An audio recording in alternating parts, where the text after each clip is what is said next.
Et on va tout de suite écouter la réaction justement d'Emmanuel Macron après l'élimination du chef du Hamas, Yahya Sinwar. C'était en marge du Conseil européen.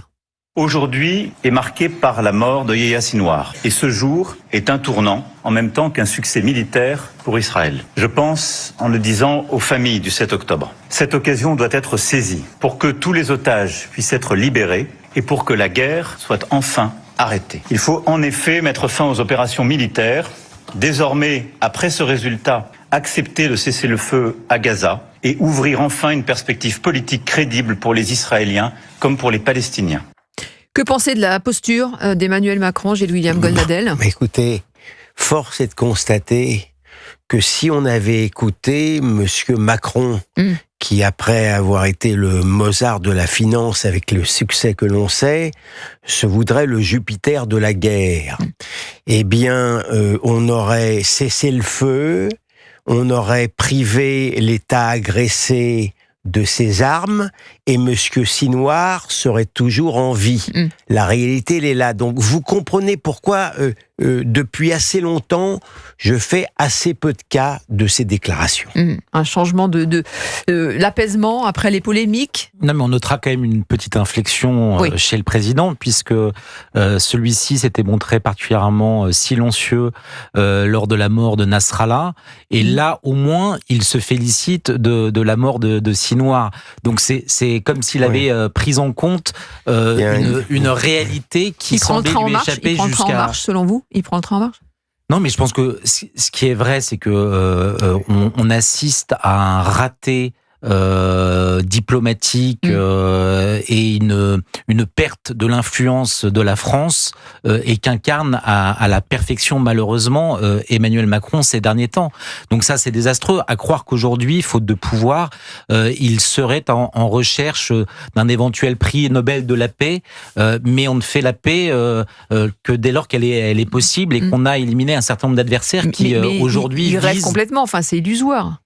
Oui, aujourd'hui, on sent que ces propos sont très largement déconnectés de la réalité du terrain et de ce que fait Israël pour assurer la protection de l'État hébreu. Et c'est un échec diplomatique incontournable, indéniable. Oui.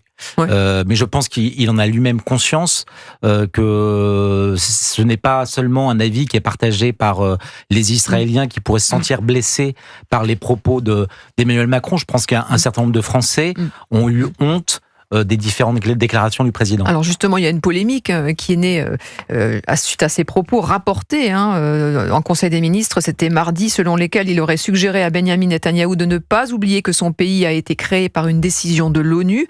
Souvenez-vous, Gérard Larcher sur Europe 1 avait vivement critiqué cette posture. Et depuis Bruxelles, hier soir, il a fermement dénoncé ces fuites qu'il juge déformées. Il appartient à chacun des participants à ce Conseil de se montrer respectueux des règles et de ses fonctions, par éthique, par discipline personnelle, pour ne pas faire circuler des informations fausses, tronquées ou sorties de leur contexte. Je dois vous dire combien j'ai été stupéfait de lire tant de commentaires, de réactions devant des propos que j'aurais tenus sans se poser la question de savoir ce qu'ils disaient et ce que j'aurais exactement dit.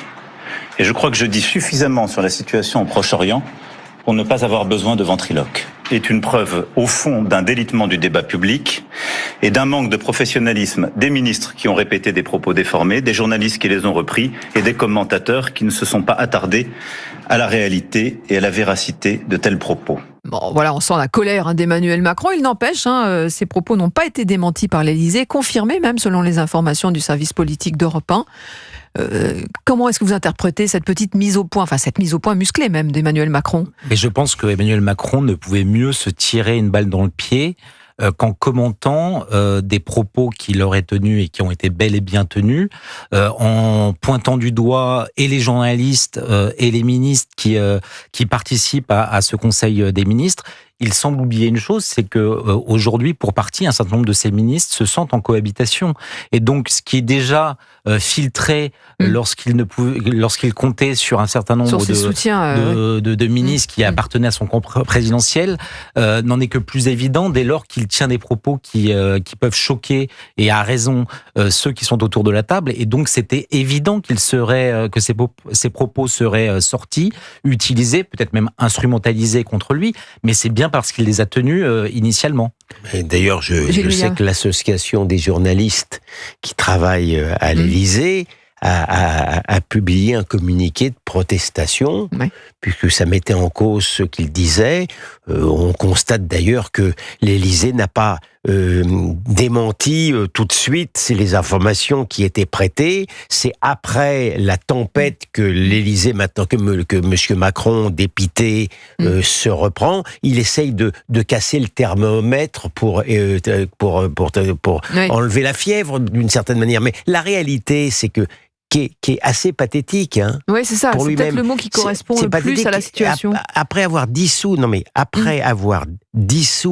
l'Assemblée nationale, il est en train de dissoudre sa propre réputation. Mais ça va être long, 1 an et demi. C'est terrible. Hein. 2 ans et demi, pardonnez-moi, avec ce climat j'ai aucun plaisir à vous le dire, parce que je trouve ça maintenant assez pathétique.